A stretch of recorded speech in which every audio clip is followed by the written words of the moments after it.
Again, you're lying. Oh. Di ba? Simpleng-simple. Aka-Alice Go, billions. Tapos hindi makapag-bail ng 180,000? Oh, you're fooling this country. You're fooling the Filipino people. And with that, Mr. Chairman, with the indulgence of Kong Doming, I move to cite Alice Go in contempt.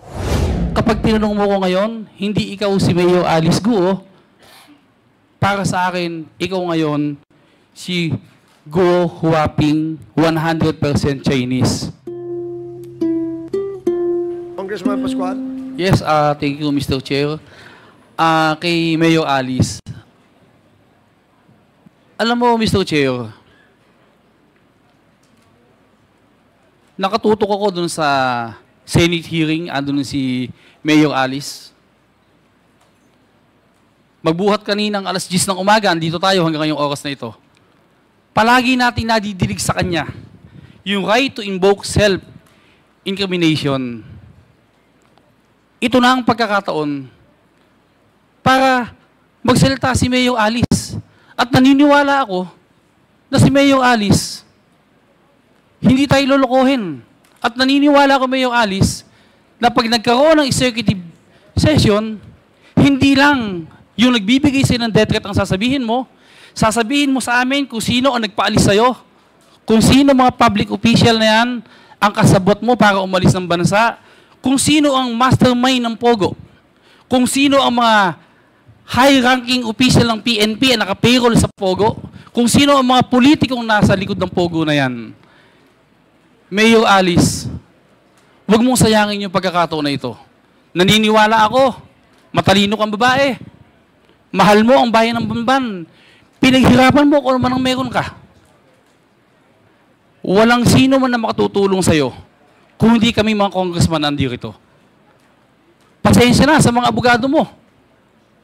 Sa amin ka makinig sa pagkakataon na ito. Kung ano yung nararamdaman ng puso mo, yun ang sundin mo. Huwag mo munang paingin yung dalawang abogado sa kaliwat kanan mo na yan.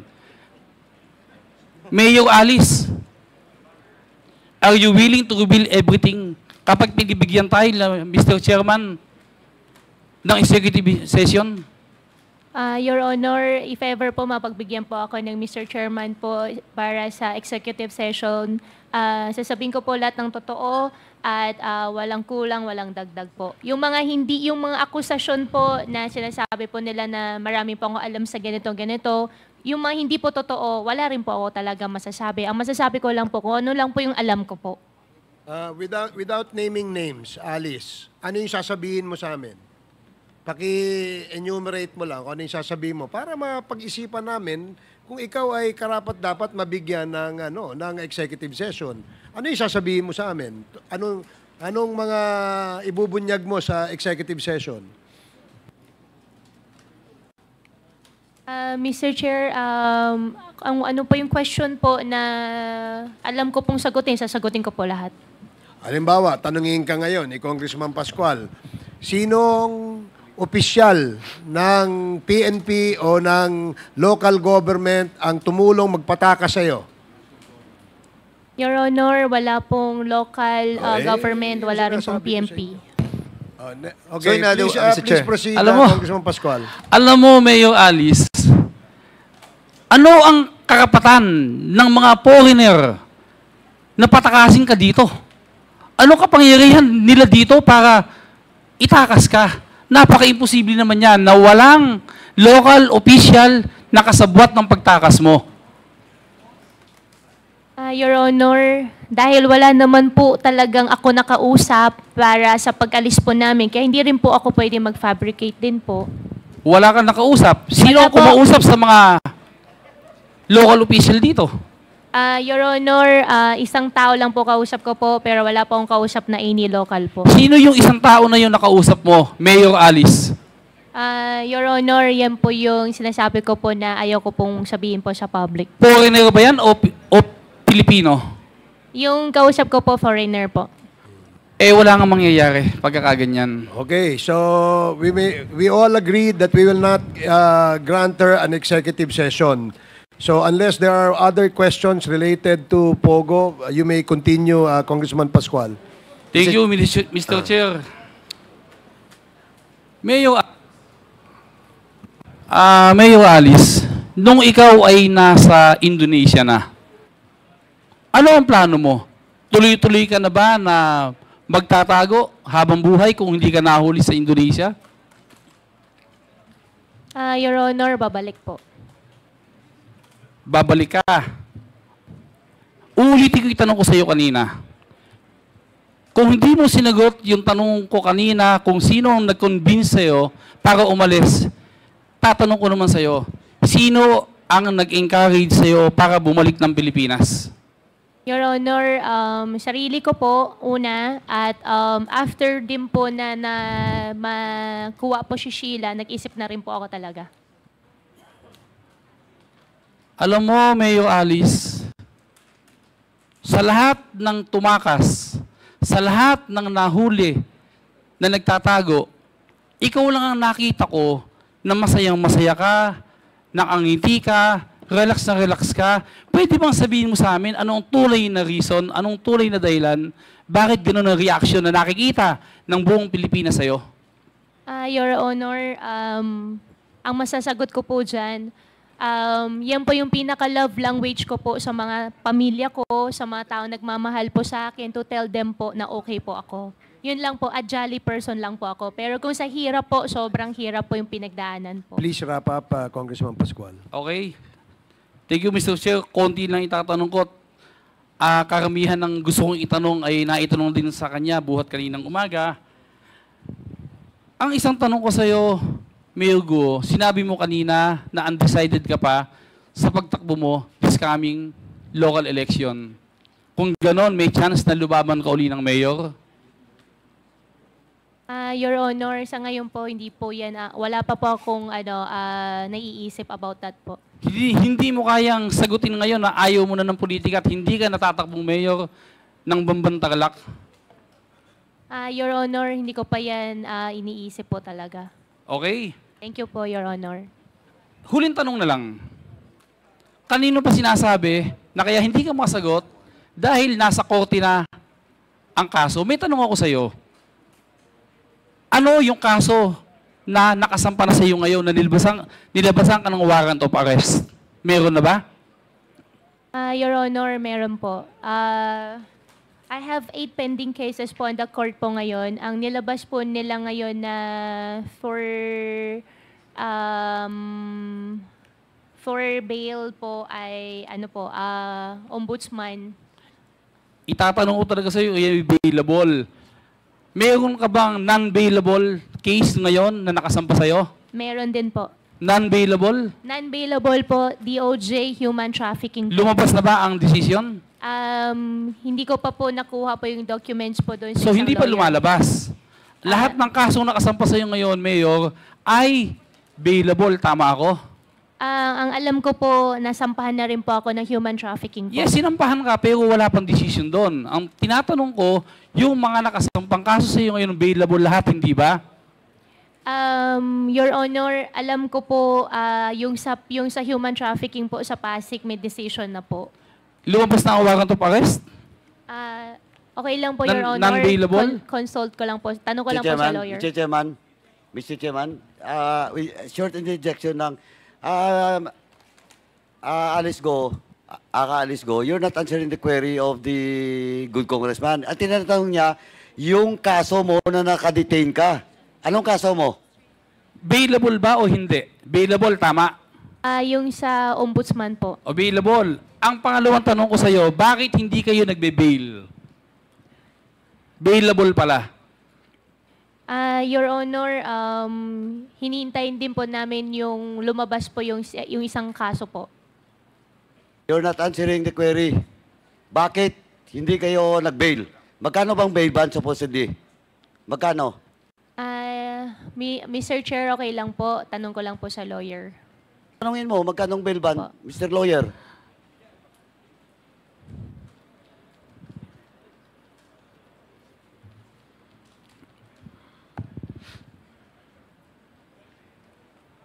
Magkano?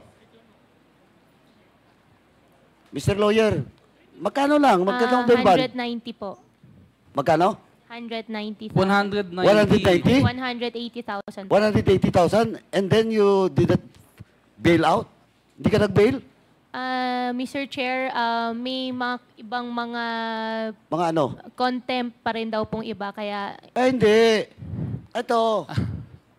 With the indulgence again of... Yes, go ahead, sir. Go ahead. Hindi. Congressman That is Paduano. a deliberate move to you. From you. With your lawyer, hindi kayo nag-bail kasi mas gusto mong nakadetain doon sa PNP Custodial Facility. Kaya hindi kayo nag-bail.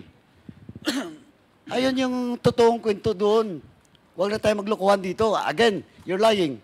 Because the real reason why you did bail out because you want to be detained doon sa PNP Custodial Center. Again, you're lying. Oh. Di ba? Simpleng-simple. Aka-Alice Go, billions. Tapos hindi makapag-bail ng 180,000? Oh, you're fooling this country. You're fooling the Filipino people. And with that, Mr. Chairman, with the indulgence of Kong Doming, I move to cite Alice Go in contempt. In violation of our Section 11, Paragraph C.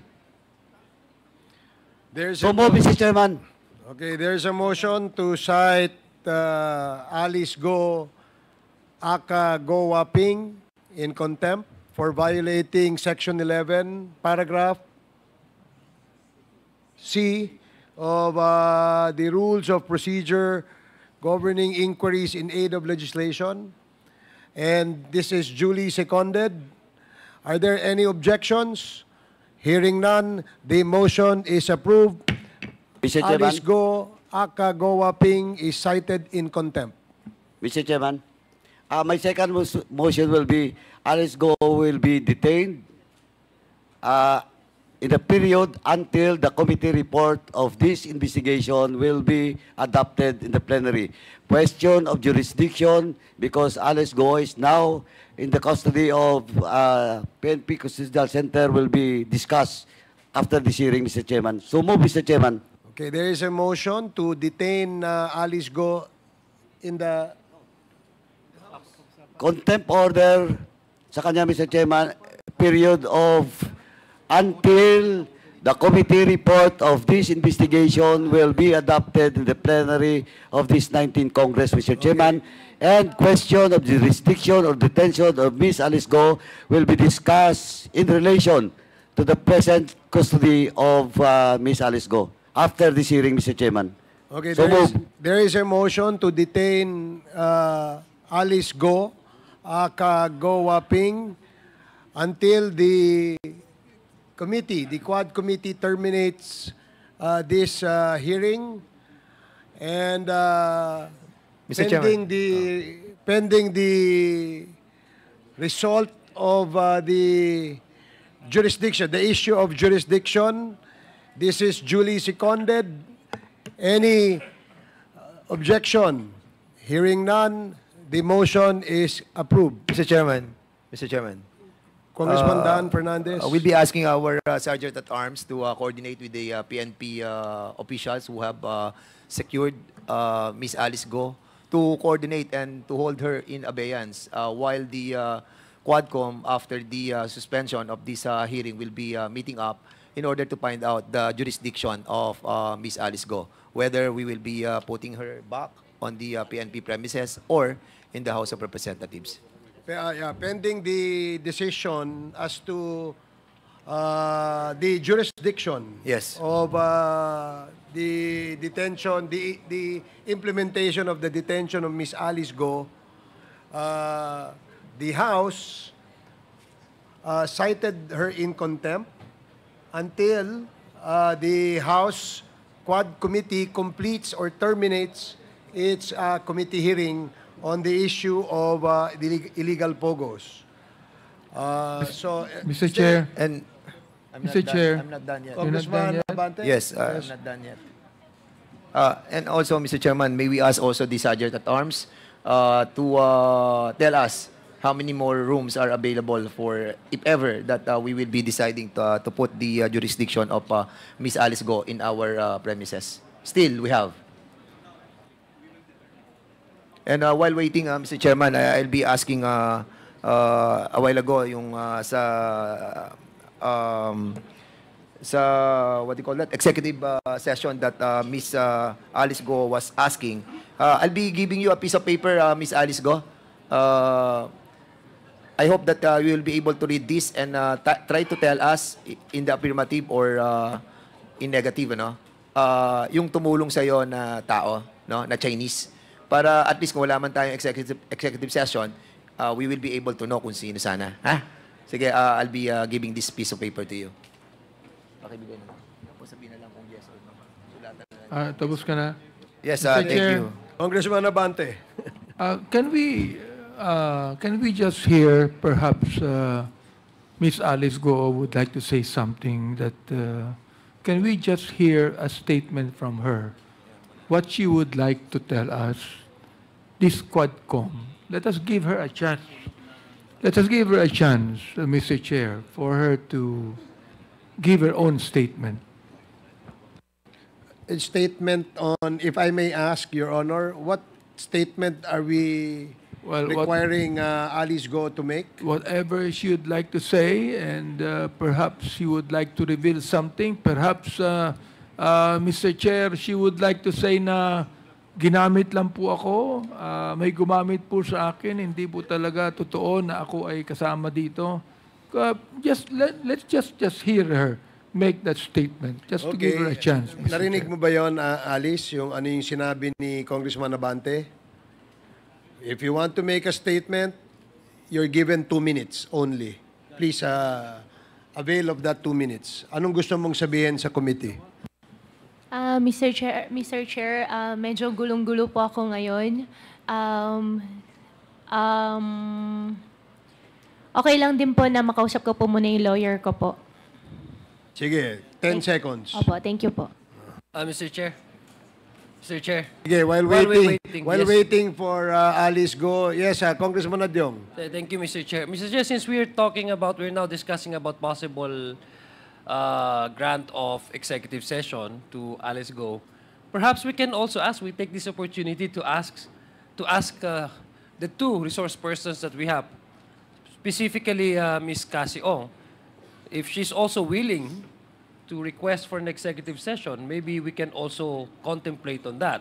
Okay. So, Mr. Chair, may I ask, Ms. Cassie Ong, Please proceed. would you like to avail of a executive session? This is your opportunity now, because we are open to possible grant of executive session. Should you want to share something that you know that you do not like to share it out in the open or in the public because of fear of your safety, maybe this is the time. Yes, you can consult your lawyer. Thank you, Mr. Chair. Mr. Chairman, Thank in the you, lighter side. Thank you, Congressman Adjong. Now, Congressman Paduano. Mr. Chairman, in the lighter side, while Ms. Caseyong is, Alice Go is consulting her lawyer, may I move, Mr. Chairman, to withdraw my previous motion with regards to Sioco's order for the BGMP because the BGMP has just submitted the documents being required to them. So move, Mr. Chairman. There's a motion to withdraw the earlier motion made by Congressman Paduano with respect to the submission of documents from BJMP. BJMP, no? Duly seconded. Are there any objections? Hearing none, motion is carried. Ms. Alice? Mr. Chairman? Mr. Chairman, before... O sige, Ms. Alice, time out. Okay. Ma'am Alice, Yes. anong oras yung last meal mo?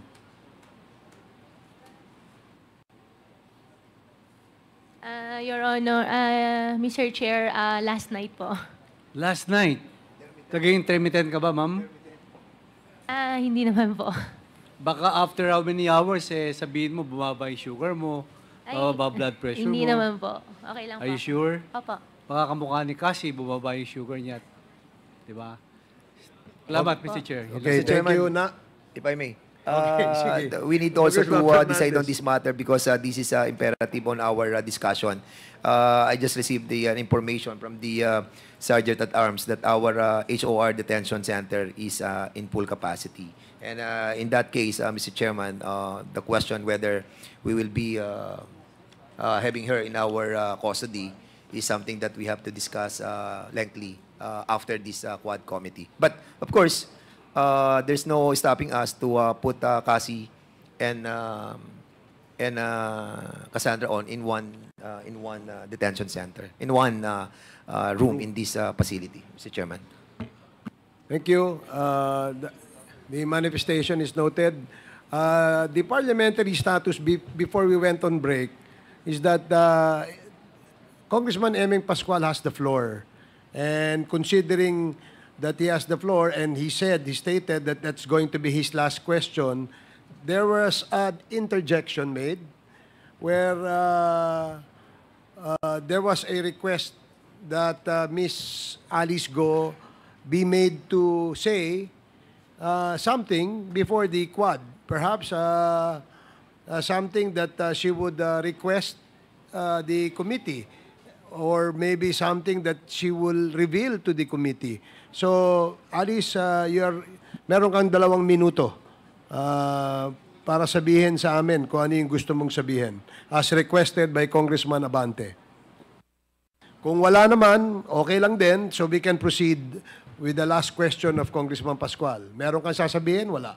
Mr. Chair, as of the moment po, wala po ako naisip. Pero kanina po, regarding po doon sa question po ni Kong Paduano po, na kung bakit di po ako nagbe-bail po. Dahil po na rin na may contempt order din po ako sa Senate at sabay-sabay na lang po pag na-lift na po. Yun po. Sorry po.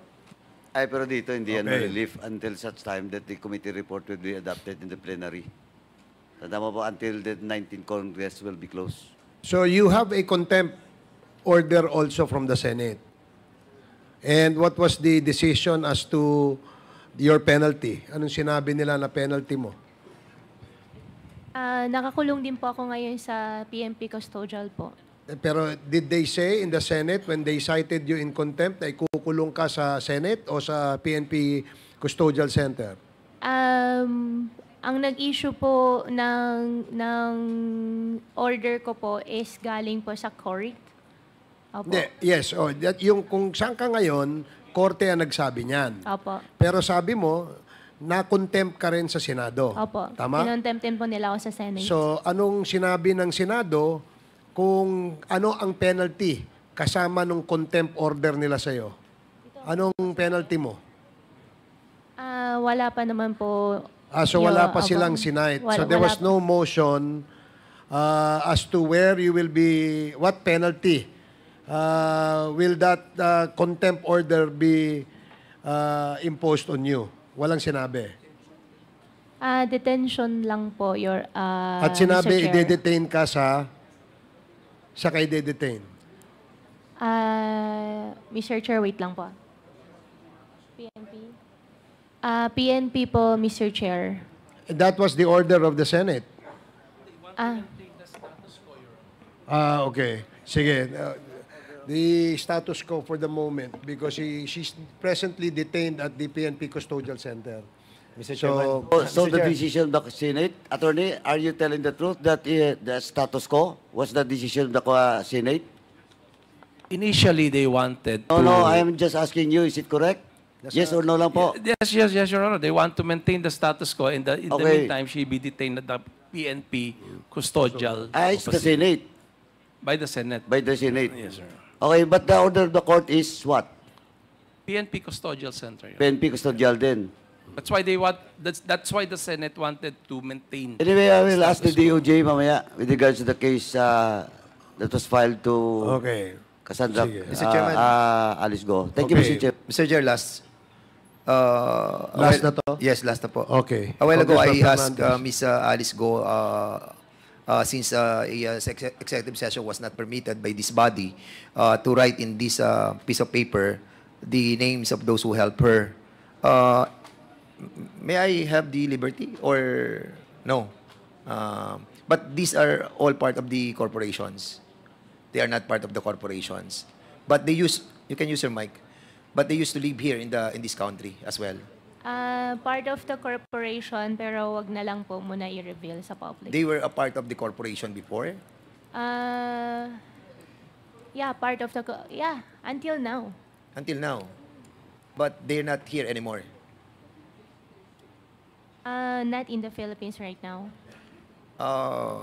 With this information, Mr. Chairman, I think it's imperative for us to look for these personalities as well. Since we haven't have the chance to have an executive session with Alice Go, I think this will help us as well, Mr. Chairman. If not, then so be it. So I made my my manifestation, Mr. Chairman. Thank you so much. Salamat, Congressman Dan Fernandez. That was short and quick. So before we proceed with Kong M.M. Pascual, there was a pending question raised by Congressman Adyong to Cassie Ong. Kung si Cassie Ong ba ay gustong mag-avail ng executive session na kung saan ay isisiwalat mo kung sino ang nasa likod ng kumpanya nyo, sino ang financer nyo, sino ang mga taong nasa likod ng Lucky South 99. Yung ba ang gusto mong isiwalat? Mr. Chair, I'm not closing the door for that naman po. Pero I want na i-consult yung tatlong lawyer ko muna. Before... Tatlo ba lawyer mo? Yes po. Dami, ha? Hindi. Iisang law firm lang po, pero tatlo po okay, sila. okay. Opo, i-consult ko lang muna sila. So, consult. Kasi yung huling statement na ginawa ng abogado mo, sinasabi niya na mas gugustuhin mo pa raw makulong sa correctional kesa makulong ka dito o ma-detain ka dito sa house. Eh, nangangailangan kami ngayon ng kwarto sa mga posibleng ma-detain namin dito. So, wala kaming choice kundi pagbigyan yung iyong hiling. Dahil ang sabi ng abogado mo that my client would rather be detained in a correctional center rather than be humiliated in the Quadcom. Ikaw ba nagsabi nun o yung abogado mo? Nung araw na sinabi ko po yun, Mr. Chair, na-stress po ako nung araw na yan. Okay. Kasi nangangailangan kami ngayon ng kwarto. Eh, pag umalis ka dyan, magkakaroon na kami ng bakante, matutuwa na yung aming SecGen. Oo. So, pagbibigyan ka namin sa hiling mo at hiling ng abogado mo. At we will address that and decide on that at the appropriate time, Your Honors, because before we adjourn or we suspend this hearing tonight, baka gusto mag-share ng information ni Cassie, pagbibigyan natin siya to stay in the House of Representatives Detention Facility. So, ngayon, Cassie, ang tanong sa iyo ni Congressman Adjong, meron ka bang importanteng mga impormasyon isisiwalat?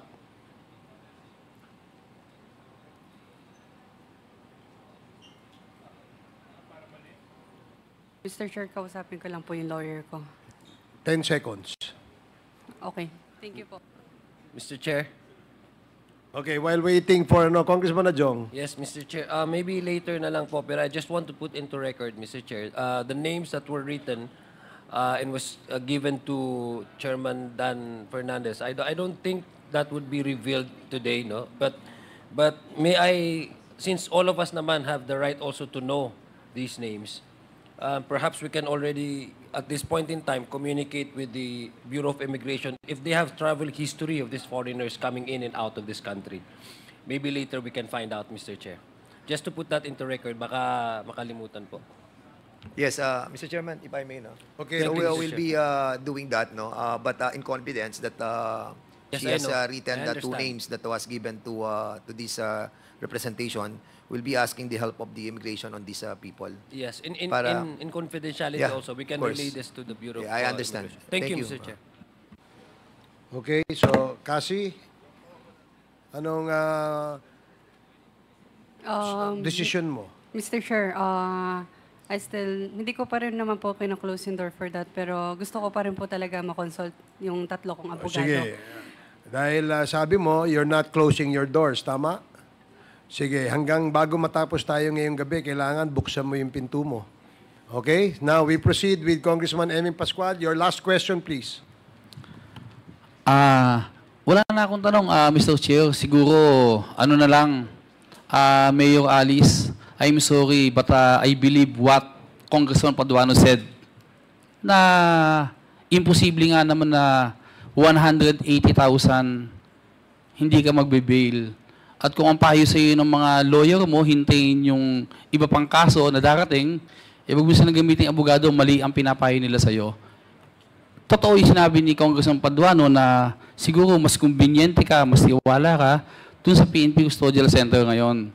Alam mo, Mayor Alice, lagi ako nag-observe sa iyo. The way you talk, the way you smile, the way you answered questions here in Quadcom. Sinabi mo kanina na yun lang ang paraan mo para maipakita sa supporters sa family mo na okay ka. Pero, Mayor Alice, according to my observation, hindi yun lumalabas sa akin ngayon. Ang tingin ko, kaya ganun ka magsalita, ganun ka sumagot, ganun ang reaction mo palagi. Ang feeling ko ngayon, kaya mo kaming paikutin lahat dito. Feeling ko, kaya mong bayaran lahat ng mga opisyal dito sa Pilipinas. Feeling ko, hindi ka talaga magsasabing totoo. Kapag tinanong mo ko ngayon, hindi ikaw si Mayor Alice Guo. Para sa akin, ikaw ngayon si Guo Huaping 100% Chinese. Pero, mayroon pang pagkakataon para mabago yung pagtingin ko sa iyo na yan. Alam ko, mabuti kang tao. Alam ko, at the end of the day, magtitiwala ka din sa Quadcom, sasabihin mo kung sino yung totoo mga nasa likod dito. Then alam ko na alam niya yan. Yun lang, Mr. Chair. Maraming salamat. Maraming salamat sa iyo. Gua Hoping. Salamat. Thank you, Congressman Eming Pascual. The next interpellation